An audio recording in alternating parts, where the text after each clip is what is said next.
Ebenezer, Ebenezer. Sampai di sini Tuhan menolong.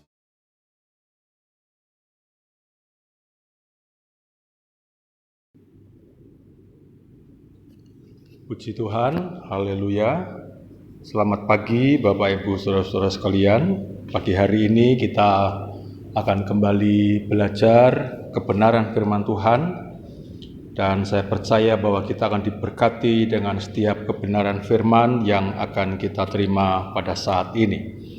Kita akan membaca Alkitab kita masing-masing di dalam surat 1 Korintus, patsalnya yang ke-10, ayat 6 dan ayat 11. 1 Korintus pasal 10 ayat 6 dan 11. Semuanya ini telah terjadi sebagai contoh bagi kita untuk memperingatkan kita supaya jangan kita menginginkan hal-hal yang jahat seperti yang telah mereka perbuat. Ayat 11. Semuanya ini telah menimpa mereka sebagai contoh dan dituliskan untuk menjadi peringatan bagi kita yang hidup pada waktu di mana zaman akhir telah tiba. Puji Tuhan. Kalau kita belajar firman Tuhan, ayat yang sudah kita baca pada saat ini mengajar kepada kita bahwa bangsa Israel itu menjadi contoh, menjadi teladan bagi kita, anak-anak Tuhan yang hidup di akhir zaman ini. Apa yang terjadi di dalam kehidupan perjalanan bangsa Israel itu menjadi contoh bagi kita, menjadi teladan bagi kita. Dan kalau kita membaca ayat tadi, ada dua hal yang terjadi di dalam kehidupan bangsa Israel, dan itu menjadi teladan, menjadi contoh. Nah, kalau kita memperhatikan kebenaran firman Tuhan ini, maka Israel itu sebagai contoh yang benar. Israel itu sebagai contoh yang benar yang harus kita teladani dan kita imani apa yang terjadi di dalam kehidupan umat Israel. Dan yang kedua, Israel juga menjadi contoh yang salah. Dan contoh yang salah ini dicatat oleh firman Tuhan supaya kita tidak mengikuti, kita tidak mencontoh, kita tidak meniru kesalahan dari umat Israel. Nah, pagi hari ini kita akan memperhatikan kebenaran firman Tuhan ini. Yang pertama, bahwa Israel sebagai contoh yang benar. Kalau kita belajar firman Tuhan, Bapak Ibu Saudara-saudara, maka Tuhan memulaikan pilihan dan panggilannya melalui Abraham, Ishak, Yakub, kemudian berproses terus sampai kepada bangsa Israel.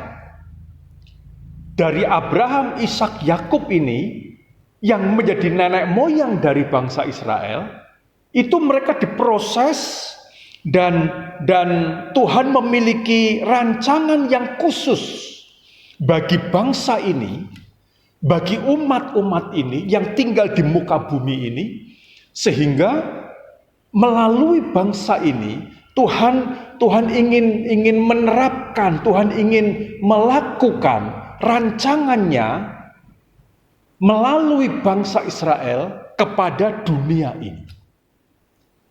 Kalau kita belajar dari firman Tuhan, maka ada dua predikat, dua status yang dimiliki oleh bangsa Israel di hadapan Tuhan. Kitab Keluaran pasal yang keempat, ayat 22 dan 23, firman Tuhan mencatat demikian. Maka engkau harus berkata kepada Firaun, Beginilah firman Tuhan, Israel ialah anakku, anakku yang sulung. Sebab itu aku berfirman kepadamu, biarlah anakku itu pergi, supaya ia beribadah kepadaku. Tetapi jika engkau menolak membiarkannya pergi, maka aku akan membunuh anakmu yang sulung. Ini sebuah contoh yang benar yang dimiliki oleh bangsa Israel. Di hadapan Tuhan, Israel itu adalah anakku, kata Tuhan. Wah, ini luar biasa Bapak Ibu Saudara-saudara. Tidak ada bangsa di dunia ini yang diakui oleh Tuhan. Tidak ada bangsa di muka bumi ini yang diakui oleh Tuhan bahwa dia adalah anakku. Bahkan dicatat di dalam kitab suci. Wah, tidak ada. Tidak ada. Dan ini sebuah status yang luar biasa yang dimiliki oleh Israel di hadapan Tuhan. Nah, sebagai anak, Tuhan memberikan perjanjian tanah perjanjian, yaitu tanah Kanaan, bahwa Israel akan memiliki, akan mewarisi tanah Kanaan, tanah perjanjian. Sebab itu jangan heran ya, kalau Israel itu memiliki hak penuh pada tanah Kanaan. Karena itu sudah tertulis dalam Alkitab. Alkitab sudah mencatat bahwa Tuhan pencipta langit dan bumi itu mengaruniakan tanah Kanaan, tanah Israel itu kepada bangsa Israel. Sehingga siapapun bangsa di muka bumi ini yang akan mengganggu, wah tidak bisa. Tidak bisa. Jadi tujuan Tuhan menyatakan bahwa Israel ini adalah anakku untuk mewarisi tanah perjanjian, yaitu tanah Kanaan. Bagi kita sekarang gereja Tuhan yang hidup di akhir zaman, kita bersyukur karena melalui kematian Yesus, kebangkitan Yesus, kenaikan Yesus ke surga, kita yang percaya kepada Yesus, kita disebut sebagai anak-anak Allah. 1 Yohanes pasal yang ketiga, ayatnya yang ke-1, firman Tuhan berkata demikian. 1 Yohanes 3 ayat 1, lihatlah betapa besarnya kasih yang dikaruniakan Bapa kepada kita, sehingga kita disebut anak-anak Allah. Dan memang kita adalah anak-anak Allah. Karena itu dunia tidak mengenal kita, sebab dunia tidak mengenal Dia. Ini kasih Tuhan yang besar bagi kita, sehingga kita yang percaya kepada Tuhan Yesus, kita memiliki status anak-anak Allah, yaitu yang berhak untuk mewarisi Kanaan, yaitu yang berhak untuk mewarisi Kanaan, tanah perjanjian. Kanaan itu dapat berarti hidup yang kekal dalam kerajaan surga. Surga itu adalah Kanaan yang rohani. Surga itu adalah Kanaan yang sejati. Dan sebagai orang-orang yang percaya kepada Yesus, anak-anak Tuhan, kita harus yakin bahwa iman kita kepada Yesus itu memberi jaminan kepada kita Kanaan rohani, yaitu kerajaan surga. Itu nanti. Tapi Kanaan juga memiliki arti hidup yang berkelimpahan, hidup yang berkemenangan, yang berlimpah-limpah dengan susu dan madu selama kita ada di dalam dunia ini. Tuhan merancangkan kehidupan kita, Tuhan merancangkan anak-anak Tuhan akan mengalami pengalaman Kanaan, yaitu hidup yang berkelimpahan. Bukan berarti lalu kita tidak akan mengalami masalah. Bukan berarti lalu kita tidak akan mengalami problem, pergumulan, proses. Oh tidak. Kita akan tetap diproses mengalami pergumulan dalam hidup ini. Tetapi sebagai anak-anak Tuhan, Tuhan berkata bahwa kita akan mewarisi Kanaan. Hidup yang berkemenangan. Percayalah kebenaran firman Tuhan. Kita sebagai anak-anak Tuhan, kita akan mewarisi Kanaan. Hidup yang berkelimpahan, hidup yang berkemenangan. Puji Tuhan. Itu yang pertama. Bahwa Israel statusnya di hadapan Tuhan adalah anak Allah. Yang kedua, kita akan melihat di dalam Keluaran pasal yang ke-7. Keluaran pasal 7 ayat yang ke-4. Bila mana Firaun tidak mendengarkan kamu, maka aku akan mendatangkan tanganku kepada Mesir dan mengeluarkan pasukanku, umatku, orang Israel dari tanah Mesir dengan hukuman-hukuman yang berat. Keluaran 12 ayat 41, sesudah lewat 430 tahun, tepat pada hari itu juga, keluarlah segala pasukan Tuhan dari tanah Mesir. Yang pertama tadi, contoh yang benar dari Israel adalah bahwa Israel itu ialah anak Allah, anak Tuhan. Yang kedua, sekarang kita melihat bahwa Israel itu adalah pasukanku, kata Tuhan. Pasukanku. Artinya orang-orang yang siap untuk berperang, orang-orang yang siap untuk bertempur, orang-orang yang siap untuk melakukan perjuangan dalam kehidupan mereka. Memang sebagai anak-anak Allah, Israel berhak menerima perjanjian untuk mewarisi tanah Kanaan.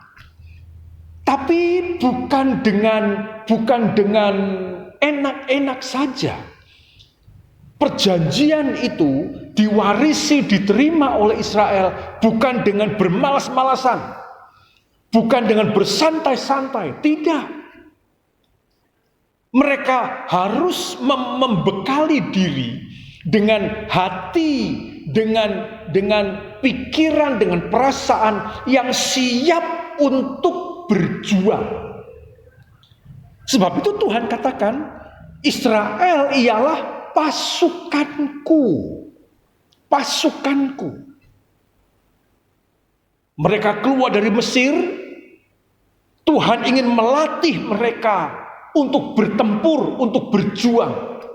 Kalau selama 430 tahun Israel ada di kerajaan Mesir sebagai budak yang diperbudak, kerja paksa. Hatinya sudah termeterai, aku ini budak, aku ini budak. Tapi sekarang ketika mereka keluar dari Mesir, mereka melalui padang gurun, mereka dikatakan oleh Tuhan sebagai pasukanku. Waduh, luar biasa Bapak Ibu Saudara.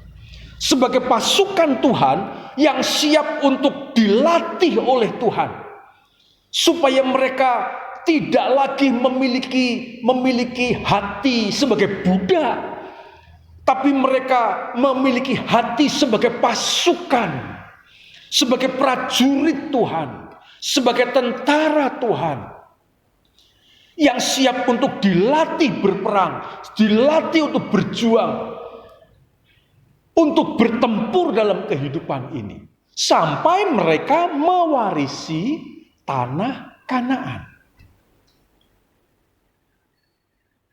Kita sebagai gereja Tuhan di akhir zaman, kita juga sama. Kita memiliki perjanjian Tuhan bahwa kita akan mewarisi Kanaan. Hidup yang berkemenangan, hidup yang berkelimpahan. Tapi perjanjian Tuhan ini tidak kita terima dengan bermalas-malasan. Oh tidak. Tidak kita terima dengan bersantai-santai. Kita harus berjuang, kita harus bertempur, kita harus melatih diri untuk meraih setiap perjanjian Tuhan yang Tuhan katakan bagi kita. Saya percaya kita akan mewarisi perjanjian Tuhan itu. Setiap anak-anak Tuhan akan hidup berkemenangan, akan hidup berkelimpahan. Saya yakin karena firman Tuhan berkata demikian. Tapi kita harus berjuang. Sebagai pasukan Tuhan kita harus berjuang. Sebagai pasukan Tuhan kita harus bertempur dalam kehidupan ini untuk meraih perjanjian Tuhan bahwa kita akan mewarisi Kanaan. Puji Tuhan. Itu teladan yang benar dari bangsa Israel, bahwa mereka adalah anak dan mereka adalah pasukan. Anak yang akan mewarisi perjanjian Tuhan, tanah perjanjian. Dan untuk mewarisi itu, mereka harus berjuang. Mereka harus bertempur untuk berusaha meraih perjanjian Tuhan. Nah, yang kedua sekarang, kita akan melihat Israel sebagai contoh yang salah. Ini jangan sampai kita tiru. Contoh yang salah ini jangan kita teladani. Jangan kita mencontoh Israel. Kalau kita kembali kepada 1 Korintus pasal 10, 1 Korintus pasal 10 ayat 7 sampai 10. Dan supaya jangan kita menjadi penyembah-penyembah berhala, sama seperti beberapa orang dari mereka. Seperti ada tertulis, maka duduklah bangsa itu untuk makan dan minum. Kemudian bangunlah mereka dan bersukaria. Janganlah kita melakukan percabulan seperti yang dilakukan oleh beberapa orang dari mereka, sehingga pada satu hari telah tewas 23.000 orang. Dan janganlah kita mencobai Tuhan seperti yang dilakukan oleh beberapa orang dari mereka, sehingga mereka mati dipagut ular. Dan janganlah kita bersungut-sungut seperti yang dilakukan oleh beberapa orang dari mereka, sehingga mereka dibinasakan oleh malaikat maut. Alkitab mencatat ini sebuah contoh yang salah dari umat Israel. Dan kita jangan menjadi seperti mereka. Ada 4 hal yang dicatat. Ayat yang ke-7 mengatakan bahwa Israel, sebagian dari Israel itu sudah menjadi penyembah berhala. Jangan dicontoh. Jangan menyembah berhala. Yang kedua, ayat yang ke-8, mereka melakukan percabulan. Jangan dicontoh. Jangan diteladani. Jangan melakukan percabulan. Siapapun saja. Hal yang ketiga yang salah dari orang Israel ini, mereka mencobai Tuhan. Mencobai Tuhan. Jangan dicontoh. Ini sebuah teladan yang salah dari umat Israel. Dan yang keempat, mereka bersungut-sungut, ayat yang ke-10, mereka bersungut-sungut kepada Tuhan. Ini sebuah teladan yang salah yang dilakukan oleh anak Tuhan, oleh pasukan Tuhan. Mereka menjadi penyembah berhala, mereka melakukan percabulan, mereka mencobai Tuhan, lalu mereka bersungut-sungut kepada Tuhan. Sekarang kita kita terapkan kepada diri kita sendiri. Dari keempat perkara ini, mana yang sering kali kita kerjakan? Mana yang sering kali kita lakukan? Menjadi penyembah berhala, melakukan percabulan, mencobai Tuhan, bersungut-sungut. Ya mungkin menjadi penyembah berhala, tidak. Melakukan percabulan, tidak. Mencobai Tuhan, kelihatannya tidak. Kelihatannya tidak. Tapi yang sering kali kita lakukan, kecenderungan kita, itu adalah bersungut-sungut. Siapapun saja kita. Ini kecenderungan salah yang sering kali kita lakukan kepada Tuhan. Bersungut-sungut, ngomel. Dan ini sebuah pola hidup yang tidak berkenan kepada Tuhan. Kalau kita belajar Alkitab, Bapak Ibu Saudara-saudara, Tuhan tidak suka dengan persungutan. Tuhan tidak suka dengan omelan. Tuhan tidak suka dengan menggerutu. Kalau kita evaluasi ya, persungutan kita tentang apa sih? Omelan kita tentang apa? Tentang hal-hal yang sederhana dalam hidup kita. Tapi itu membuat Tuhan tidak suka kalau kita bersungut-sungut. Kalau kita mengeluh, Tuhan tidak suka. Coba kita akan melihat apa yang dilakukan oleh bangsa Israel, apa yang mereka sungut-sungutkan kepada Tuhan dari bangsa Israel ini. Kita kembali kepada kitab Keluaran pasal 16 ayat 2 dan 3. Keluaran 16 ayat 2 dan 3. Di padang gurun itu bersungut-sungutlah segenap jemaah Israel kepada Musa dan Harun dan berkata, kalau kami mati tadinya di tanah Mesir oleh tangan Tuhan, ketika kami duduk menghadapi kuali berisi daging dan makan roti sampai kenyang. Sebab kamu membawa kami keluar ke padang gurun ini untuk membunuh seluruh jemaah ini dengan kelaparan. Kalau kita baca firman Tuhan ini, mereka ada di padang gurun itu baru 1,5 bulan. Alkitab mencatat pada bulan yang kedua, pada hari yang ke-15 setelah mereka keluar dari Mesir. Jadi 1,5 bulan yang lalu mereka menyaksikan Tuhan menghukum Mesir dengan 10 tulah. Tapi Israel lolos dari 10 tulah itu. Israel tidak mengalami 10 tulah itu. Ketika mereka keluar, mereka membawa jarahan dari orang-orang Mesir. Ketika mereka dikejar oleh pasukan Mesir di padang gurun, dan di depan mereka ada laut Teberau. Di kanan kirinya ada padang gurun, di belakang ada pasukan Mesir. Mereka ketakutan, dan Tuhan membelah laut Teberau itu menjadi tanah kering. Samping-sampingnya, kanan kirinya adalah dinding air.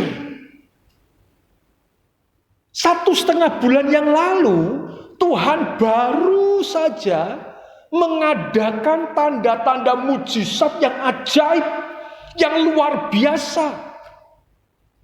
Kerajaan-kerajaan lain yang di sekeliling Israel saat itu, mereka ketakutan. Wah, ini siapa ini? Bangsa ini punya Tuhan yang hebat. Siapa ini? Tapi saudara tahu, ketika di padang gurun itu mereka lapar. Sebagai anak Tuhan, sebagai pasukan Tuhan, ketika mereka menghadapi perut lapar, kalah mereka. Kalah mereka. Bersungut-sungut, ngomel, mengeluh, bersungut-sungut. Dan itu Tuhan tidak suka. Tuhan tidak senang dengan satu mulut yang Dia berikan, tapi kita warnai dengan sungut-sungut. Mungkin kita tidak menyembah berhala. Kita tidak melakukan percabulan. Kita tidak mencobai Tuhan. Tapi kalau kita bersungut-sungut sehubungan dengan perut yang lapar, itu sama saja. Itu sama saja. Itu perut lapar. Dicatat lagi di dalam kitab Keluaran pasal 17 ayat yang ketiga. Hauslah bangsa itu akan air di sana. Bersungut-sungutlah bangsa itu kepada Musa dan berkata, "Mengapa pula engkau memimpin kami keluar dari Mesir untuk membunuh kami, anak-anak kami dan ternak kami dengan kehausan?" Yang kedua, setelah 1,5 bulan mereka berjalan lagi di padang gurun yang lain. Di padang gurun itu mereka kehausan. Kalau pengalaman pertama mereka kelaparan dan mereka bersungut-sungut, sekarang pengalaman kedua mereka haus dan mereka bersungut-sungut. Dan yang mereka katakan ketika mereka bersungut-sungut itu adalah, lebih baik kita kembali saja ke Mesir. Dengan menghadapi kuali yang berisi daging, dengan roti yang membuat kami kenyang, dengan air yang melimpah-limpah. Mereka sebagai anak, tapi hati mereka, rupanya mereka masih melekat hati sebagai budak. Di hadapan Tuhan, Tuhan katakan kepada orang Israel ini, "Engkau anakku, engkau pasukanku." Tapi ketika mereka diperhadapkan dengan kelaparan, dengan perut keroncongan, dengan kehausan, karakter budak itu muncul lagi. Karakter budak yang sudah membentuk, memproses hidup mereka 400 tahun lebih kurang. Itu muncul lagi. Balik saja ke Mesir. Biar kamu diperbudak, biar. Yang penting kenyang, yang penting tidak haus. Mereka lupa bahwa sebagai anak, mereka punya perjanjian untuk mewarisi Kanaan. Sekalipun itu mereka harus berjuang untuk meraihnya. Harus berjuang untuk mendapatkan perjanjian itu. Bapak, Ibu, Saudara-saudara, pagi hari ini firman Tuhan mengingatkan kepada kita. Saya, bapak-bapak, ibu-ibu, pemuda remaja, anak-anak sekolah minggu, kita ini adalah anak-anak Tuhan. Kita akan mewarisi perjanjian Tuhan. Perjanjian Tuhan, firman Tuhan itu ya dan amin. Pasti digenapi. Munculkan hati sebagai pasukan Tuhan. Bukan hanya hati sebagai anak Tuhan. Munculkan hati sebagai pasukan Tuhan, prajurit Tuhan. Yang harus berjuang, yang harus siap untuk dilatih. Yang harus siap untuk bertempur, untuk meraih setiap perjanjian Tuhan. Jangan izinkan hati budak. Jangan izinkan karakter budak itu yang menguasai kehidupan kita. Diperhadapkan dengan lapar, kita sudah kalah. Dihadapkan dengan haus, kita sudah bersungut-sungut. Itu harus kita buang. Itu harus kita buang. Ayat terakhir di dalam 1 Korintus pasal 9 ayat yang ke-26 dan 27.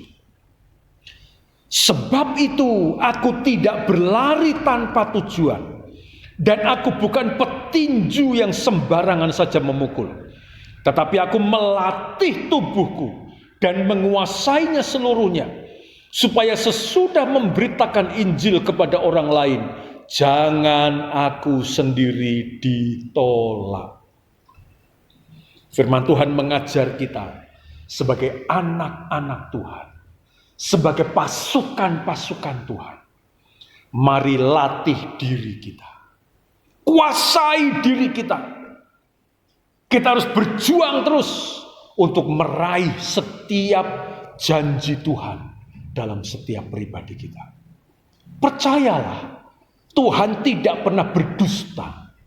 Tuhan tidak pernah ingkar janji. Apa yang diucapkan, apa yang difirmankan itu, ya dan amin. Pasti digenapi. Yang membuat kita tidak mengalami penggenapan firman itu adalah salah satunya persungutan. Sebab itu kita perlu melatih diri kita, supaya kita tidak bersungut-sungut menguasai diri kita, dan kita ganti persungutan itu dengan ucapan syukur. Memuji Tuhan, menyembah Tuhan. Puji Tuhan. Kiranya firman Tuhan pada pagi hari ini mengingatkan kita, mengajar kita bahwa sebagai anak-anak Tuhan, kita harus berjuang. Karena kita sebagai pasukan-pasukan Tuhan. Puji Tuhan. Kita akan berdoa bersama-sama. Terima kasih Bapa dalam surga, pagi hari ini kami boleh kembali belajar firman-Mu. Kami bersyukur untuk anugerah Tuhan. Engkau sudah mengangkat kami sebagai anak-anak-Mu, sebagai pasukan-pasukan-Mu yang berhak untuk mewarisi perjanjian Tuhan, Kanaan yang akan nikmati hidup berkelimpahan, hidup berkemenangan. Dan kami tahu janji Tuhan itu ya dan amin. Kami akan mengalami penggenapan firman-Mu dalam kehidupan ini. Amat terlebih pada hari-hari ini. Kami percaya kami akan mengalami Kanaan dalam kehidupan kami. Karena itu adalah janji-Mu. Tuhan tolong kami, Tuhan ampuni kami. Kalau seringkali kami bersungut-sungut tentang kehidupan ini. Tentang makanan kami, tentang minuman kami, tentang pakaian kami, tentang pekerjaan kami. Ampuni kami kalau kami bersungut-sungut. Tapi biar lewat kebenaran firman Tuhan ini, kami tahu kehendak Tuhan. Dan kami mewarnai mulut kami dengan ucapan syukur, dengan pujian, dengan penyembahan yang menyenangkan Tuhan. Sehingga di dalamnya nama Yesus yang dipuji dan dipermuliakan lewat kehidupan kami. Berkati setiap anak-anak-Mu, limpahkan rahmat dan anugerah Tuhan atas kehidupan kami, dan nama Tuhan Yesus yang dipermuliakan. Terima kasih ya Tuhan. Kita terima berkat Tuhan. Akhirnya, saudaraku kekasih, terimalah berkat dari Allah Bapa, cinta kasih kemurahan dari Tuhan Yesus Sang Putra, dan persekutuan dan penghiburan dalam Allah Roh Kudus, tinggal beserta dengan kita semuanya, saat ini, besok, dan seterusnya. Nama Tuhan Yesus dipermuliakan. Dengan penuh syukur kami akhiri acara ini. Dalam berkat nama Tuhan Yesus Kristus, Tuhan dan Juru Selamat kami. Haleluya. Amin.